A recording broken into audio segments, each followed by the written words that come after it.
Një situatë vërtet shqetësuese po evidentohet në gjirin e Vlorës, pikërisht në periudhën kur qyteti ka hyrë në sezonin turistik veror dhe pret vizitor nga vendi dhe jashti. Ndotja e ujrave detare nga anijet tregtare të cilat lundrojnë në zonë, po kthehet në një problem serioz për mjedisin, turizmin si dhe ekonomi lokale. Televizioni 6+ një Vlora disponon pamje filmike dhe fotografi që tregojnë qartë praninë e ndotjeve në sipërfaqen e detit, të cilat dyshohet se vijnë nga shkarkime të kryera nga anijet tregtare që kalojnë ose qëndrojnë në gjirin e Vlorës. Në pamje dallohen shtresa vajrash dhe mbetjesh të ndryshme që përhapen në sipërfaqen e ujit, ndërsa rryma detare i afrojnë ato drejt vijës bregdetare. Fenomeni është konstatuar në disa zona të gjirit, ku në sipërfaqen e detit shihen njolla me ngjyrë të errët dhe mbetje të shumta, që krijon një pamje as pak të denjë për një destinacion turistik si Vlora. Banorët dhe pushues që frekuentojnë zonën shprehen të shqetësuar për situatën, duke kërkuar ndërhyrje të menjëhershme nga institucionet përgjegjëse.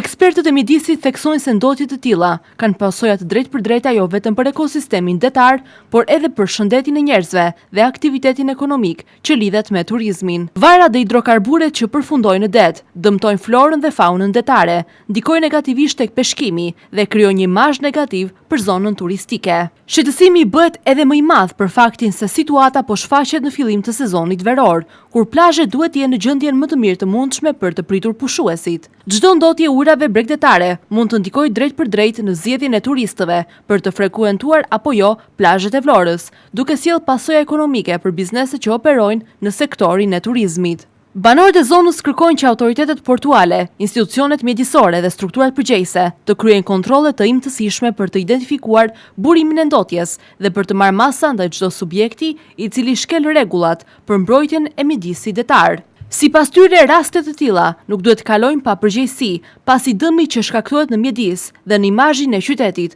është i konsiderueshëm. Ndërkohë, organizatat mjedisore kanë ngritur prej kohë shqetësimin për nevojën e monitorimit të vazhdueshëm të aktivitetit të anijeve në gjirin e Vlorës. Sipas tyre, kontrolli i rrept i shkarkimeve dhe respektimi i standardeve ndërkombëtare për mbrojtjen e mjedisit detar janë domosdoshmëri për të shmangur raste të tilla.